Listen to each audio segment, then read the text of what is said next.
Kirungi okubeera nammwe akawungezi ka leero baganda bange nga tugenda kutandika Bible study yaffe mu Zabuli essula ey'okubiri. Naye twebaza Katonda omuyinza w'ebintu byonna, oyo alagira ensozi ne zitamanya na bwe ziyise, oyo afuga amayengo g'ennyanja Kabaka waffe, okubeera nga atukuumye, era tumusaba tuwe omwoyo omutuukirivu ayogereko eri obulamu bwaffe, abeereko by'atubikkulira kubanga ye musomesa omulungi. Atusomese Katonda waffe tusobole okumanya ebyebuziba n'ebikusike mu ssuula zino ze tugenda okusoma n'ennyiriri zino. Mukama atubikkulire tusobole okubimanya n'okubitegeera, ate tugulumize ng'erinnya ly'ennaku zonna mu linnya erisinga amannya gonna erya Yesu Kristo Mukama waffe. Amiina. Tugenda kutandika n'essuula ey'okubiri eya Zabuli. Essuula eno eya Zabuli etugambye nti kiki ekibagugumusizza ab'amawanga n'abantu, kiki ekibalowoozesezza ekitaliimu. Bakabaka b'ensi beeteeseteese n'abafuga bateesezza ebigambo wamu ku Mukama ne ku Massiah we nga boogera nti katumenyemenye enjegere zaabwe tusuule wala emiguwa gyabwe.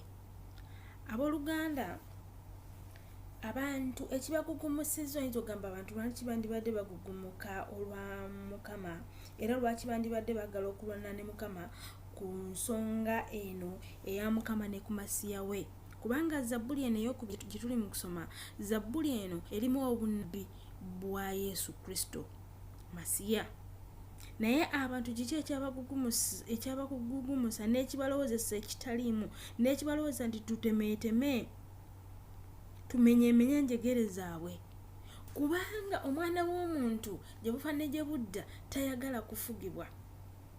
Jjukira nti buli lw'osenza Katonda mu bulamu bwo oba oyina okubeerako ne wookoma, buli kintu obeera okikola okusinziira ku ekyo Mukama kyayagala. Obulamu bwo oba tokyabufuga, Mukama yabaafuga obulamu bwo, oba ne by'otakyasobola kwogera oba ne by'otakyasobola kukola. Kati omwana w'omuntu tayagala kintu kiyitibwa mufuga. Kyova olaba nti bakabaka b'ensi yeggwe nange abayimirira nga tebagala kuwulira bintu bya Katonda, abayimirira nga tebagala kumanya mazima, be bagamba nti tulemeeteme tumenyemenye enjegere zaabwe tusuule wala emiguwa gyabwe.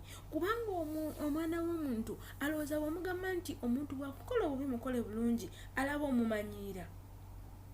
Omwana w'omuntu bw'omugamba akole ekintu mu ngeri endala yalabira ddala ng'omuyisaamu amaaso, alaba nga gw'osibye ku njegere. Naye mujjukire nti ono mu Katonda gye tuli mu kuwangulwa ate mwe tuwangulira, kubanga Mukama waffe bwe yawaayo obulamu bwe ate bwe yabufuna ate n'awangula.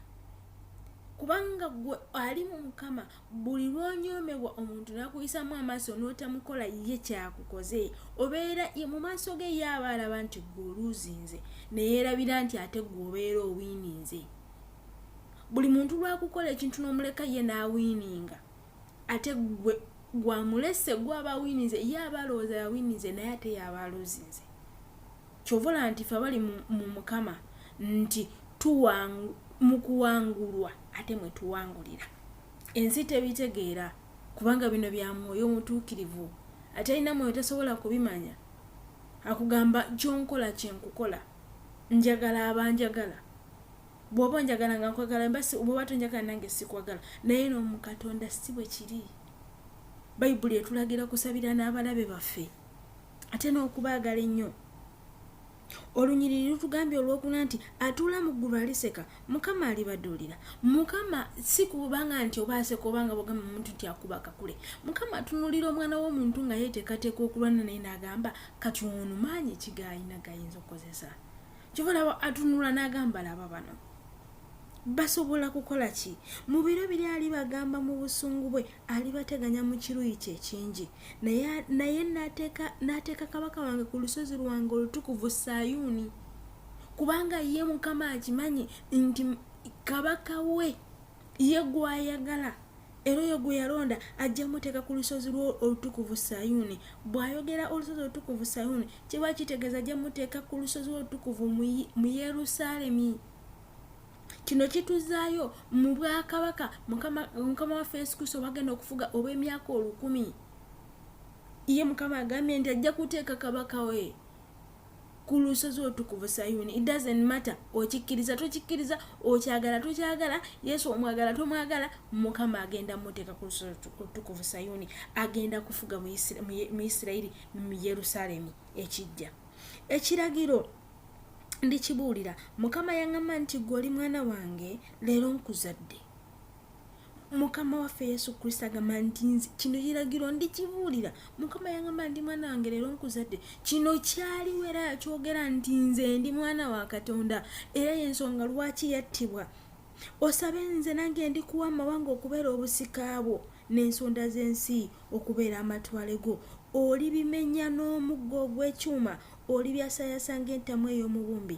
Kati okyayinza okwebuuza lwaki tugamba nti Mukama waffe Yesu Kristo yayogerwako wano era yayogera bino.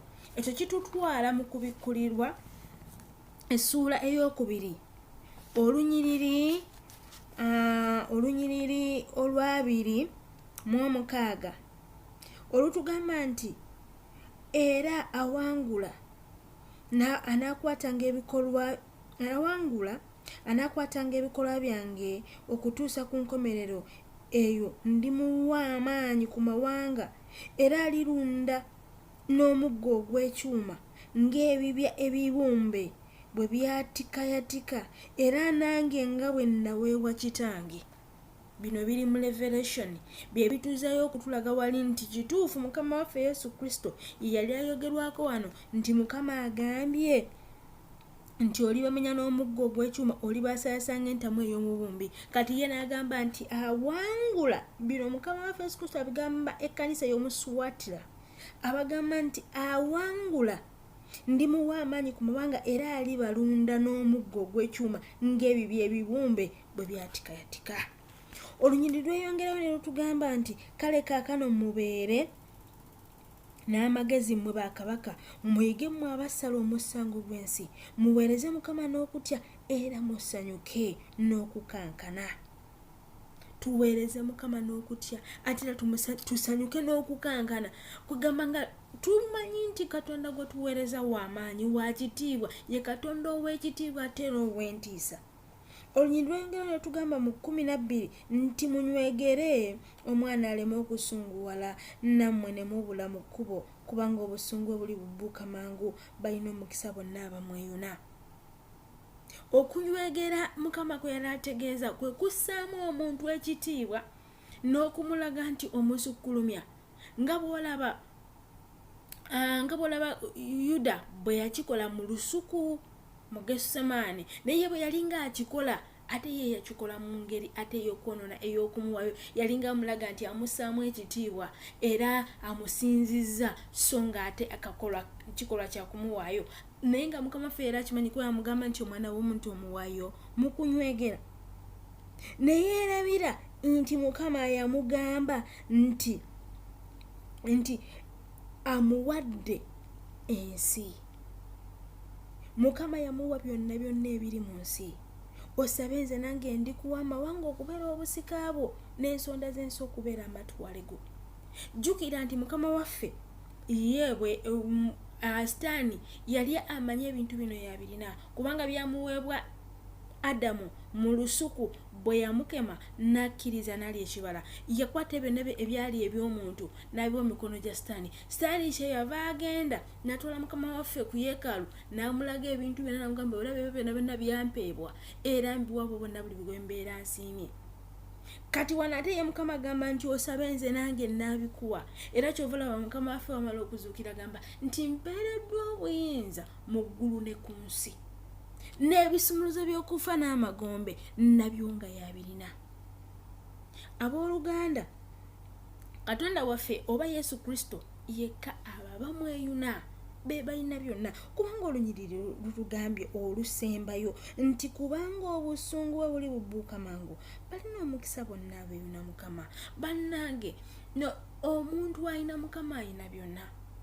Kyangu nnyo gwe okubanga tobiraba, kubanga omusinga ssente, kubanga omusinga amaanyi, kubanga omusinga okunyirira, kuba naye muganda wange tolina byonna. Bino ebyensi bisusunku, bino bisusunku byoya byanswa ebibula essaawa yonna.